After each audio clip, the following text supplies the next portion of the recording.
નમસ્તે, તમારા બધાનું મારા બ્લોગમાં સ્વાગત છે। ઘણા સમય પછી આપણે આજે એક વિડીયો અપલોડ કરવાનો છે।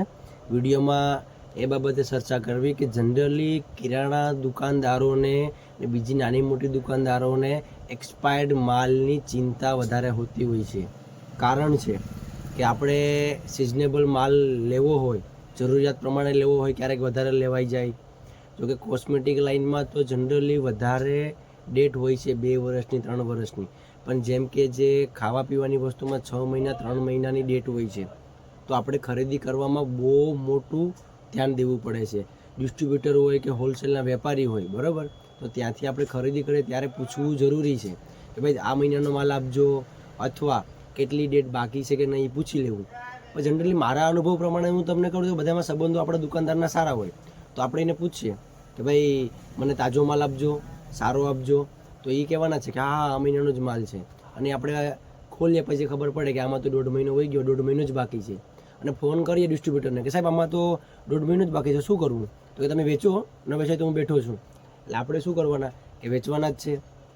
એટલે આપણે જનરલી દુકાનદારને શું કરવાનું ખબર કે ભાઈ સિઝનેબલ જે વસ્તુ લેવાની હોય ને એમાં થોડીક મર્યાદામાં લેવાની અને તાજો જ માલ લેવાનો। હોલસેલ વેપારી હોય, ડિસ્ટ્રીબ્યુટર હોય, એનું કારણ છે કે અત્યારની જનરેશન બધું ડેટ ચેક કરતા હોય છે જનરલી, અને 6 મહિના વરસ દિવસ બાકી હોય ને તો એ કસ્ટમર લેતા નથી, કહે છે કે ભાઈ આમાં તો હવે 6 મહિના જ બાકી છે, વરસ દિવસ જ બાકી છે। તો કોસ્મેટિક લાઇનમાં 2 વર્ષથી 3 વર્ષની ડેટ હોય, શેમ્પૂ, સાબુ, તો એમાં પણ પ્રશ્નો ઊભા થાય। તો ખાવા પીવાની વસ્તુમાં આપણે કેવી રીતના મેનેજ કરવું, હું મારો અનુભવ તમને શેર કરું છું। એ જનરલી દુકાનમાં કેવું હોય કે આપણે 2-3 વર્ષ દુકાનને સંભાળતા હોય ને તો જનરલી ખબર પડી જાય કે ભાઈ મારે લોટ છે તો મહિનામાં કેટલા બાચકા જોઈએ, ડ્રાયફ્રૂટ કેટલું હાલે છે, તો એ આપણે બધું મગજમાં રાખવું પડે કે ભાઈ મારે ઓલ ઓવર કઈ વસ્તુ કેટલી જોતી હોય। ક્યારેક નુકસાન થાય તો એમાંથી શીખવા મળે। પણ જનરલી વસ્તુ કેવું કહું કે જનરલી બ્રાન્ડેડ વસ્તુ રાખવાની, તેનો ફાયદો શું છે? બ્રાન્ડેડ વસ્તુ રાખીએ તો પહેલાં તો એક્સપાયર થાય તો ડિસ્ટ્રીબ્યુટર પાછું રિટર્ન લઈ લે, આપણે રિફંડ થાય, ભલે વાર લાગે પણ થઈ જાય।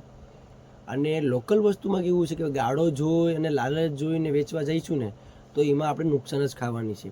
જો નવા દુકાનદાર કરવાના હોય, નવી દુકાન કરવાના હોય તો બ્રાન્ડેડ વસ્તુ જ લેવી, ગાળો 8-10% ભલે હોય એ હાલે, લોકલ વસ્તુ એટલી ભરવી નહીં।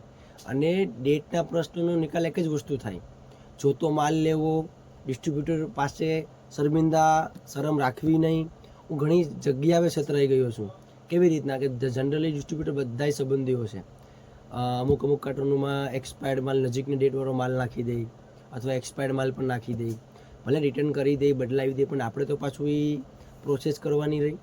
એટલે શરમ પર રાખવાની, સંબંધો પર રાખવાના, પણ ક્લિયર ચોખ્ખો નવો તાજો માલ લેવાનો, જેથી કરીને કસ્ટમરને ફ્રેશ માલ મળે, આપણો ધંધો કરવાની મજા આવે।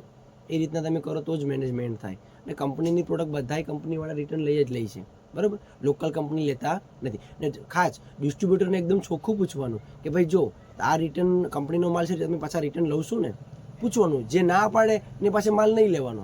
કોઈ ડિસ્ટ્રીબ્યુટર ના પાડે કે ભાઈ હું રિટર્ન લેતો નથી, તમારે જોતો જ માલ લો, તો એની પાસેથી લેવાની કોઈ જરૂર નથી। એટલે એક વસ્તુ ખાસ ધ્યાન રાખવાની, જે રિટર્ન લે એની પાસેથી જ માલ લેવાનો, જોતો માલ લેવાનો, અને નવો જૂનો માલ ખાસ કરવાનો। દુકાનદારની થોડીક ભૂલને લીધે માલ એક્સપાયર થઈ જાય, નવો માલ આવે તો નવો જૂનો કરવો જરૂરી છે।